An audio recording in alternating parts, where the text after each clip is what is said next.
let's paint a koi pond, you guys. That was my inspiration. I painted that like a year ago when I was just trying out my new gouache paints, and after a year I finally got time and also a reason to actually go ahead and make a tiny little koi pond painting. So there is a tiny art show going on in my library, and I decided to paint this, and I also decided to record it so you guys could follow along. So let's do this.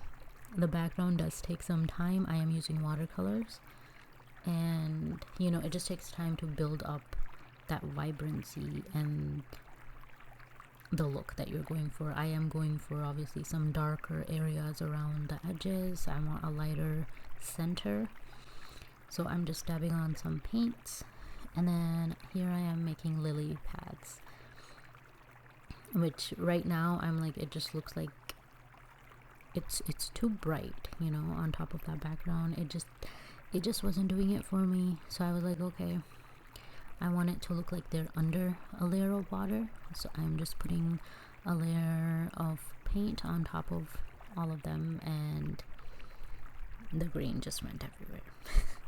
But it's okay, we will fix it. And you know, you don't see things clearly anyways inside the water, so it's going with the look. It's all good.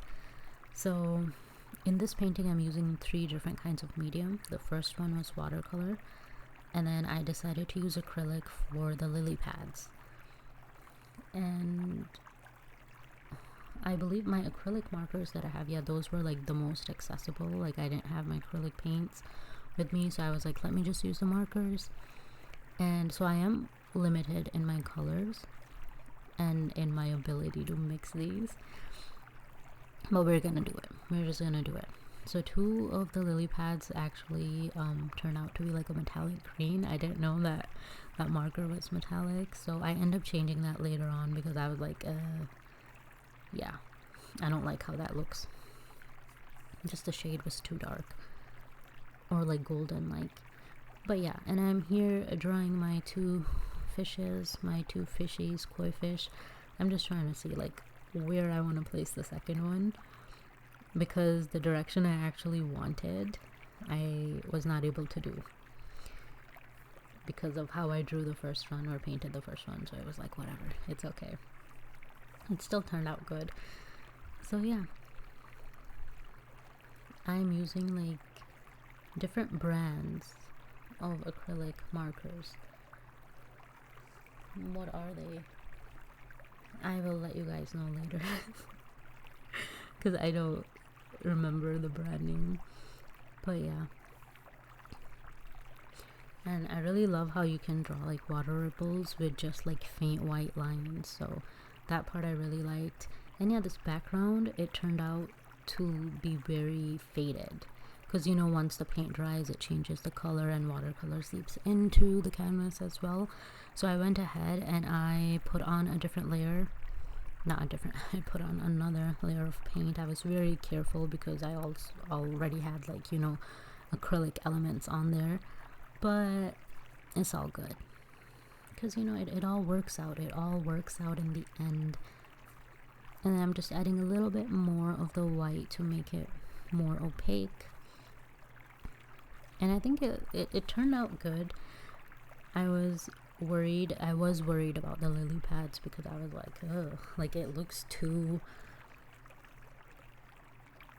just there. Like the highlights I wanted were not working, because I love like highlighting and shadowing. It just makes everything so much better. So I decided to use my third medium, which is colored pencils, you guys.